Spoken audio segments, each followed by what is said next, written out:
André Apolinário, quando dizem o diabo é inimigo de Deus, vocês não acham que é colocar o diabo em pé de igualdade com Deus?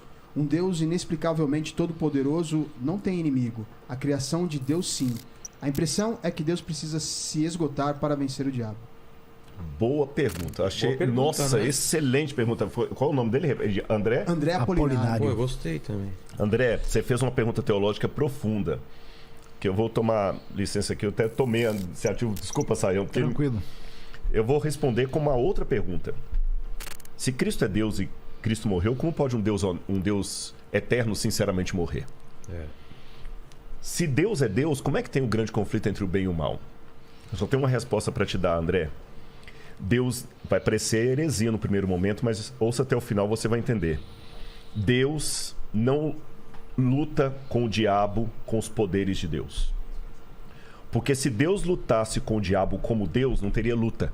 Teria massacre.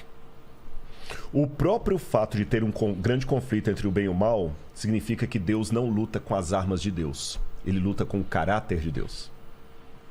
Porque quando começou a rebelião no céu, que se estendeu para o planeta Terra, a grande acusação é que Deus era um déspota, que ele nos obrigava. E quando o diabo nos acusa, não é só acusar os nossos pecados, como muita gente pensa, não. Ele nos reclama para ele. E como no caso do livro de Jó, que ele falou o seguinte: Jó está te servindo porque o Senhor compra Jó, tira os bens dele, eu quero ver se te segue. Deus deixou Jó sofrer para mostrar para o universo que Deus não obriga, Deus não é um ditador. E no final das contas, o bem vai vencer o mal, não com superpoderes de Deus, Marvel, mas sim com o caráter de Deus. Porque Jesus, por exemplo, venceu o mal quando ele estava mais fragilizado, na cruz do Calvário. E tem um texto, André, que você deve depois procurar a Bíblia para ler, Filipenses 2, verso 5, que para mim é uma das teologias, lembra que eu falei de cristologia, uma das mais bonitas, que é a teologia do esvaziamento. Paulo fala o seguinte: tenham em vocês o mesmo sentimento que houve também em Cristo Jesus. Porque ele, vivendo na forma de Deus, não ficou agarrado ao fato de ser Deus, pelo contrário. A si mesmo ele se esvaziou. Aí no grego tem uma palavra que é gnosis, assumindo a forma de servo, vindo viver entre nós, e como servo tendo morte e morte de cruz. Aí o texto continua dizendo: por isso o Pai o exaltou sobremaneira. Ele deu um nome que está acima de todo nome. Quando eu li isso a primeira vez, eu falei assim: peraí, parece que os testemunhos de Jeová tem um ponto aqui. Porque se Jesus é Deus, por que o Pai tem que dar um nome para ele acima de todo nome se ele já tem? A questão é o seguinte: até a cruz, Jesus era Deus por natureza. Mas com o que ele fez na cruz do Calvário, ele é Deus por natureza e por honra ao mérito. Ele é Deus e merece ser Deus. Se tivesse vaga para Deus no universo, o único ser capaz moralmente é Jesus. Porque é fácil ser Deus quando você tem os poderes de Deus.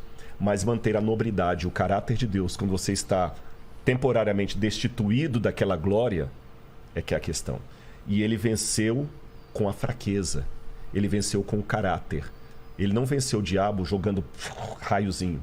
E aquele fogo de enxofre que vai vir consumir os ímpios no final, não é Deus mandando raiozinho ali, brincando, não. Ele se afastando, respeitando a decisão que eles tomaram. Que aí eles vão enfrentar a ausência absoluta de Deus.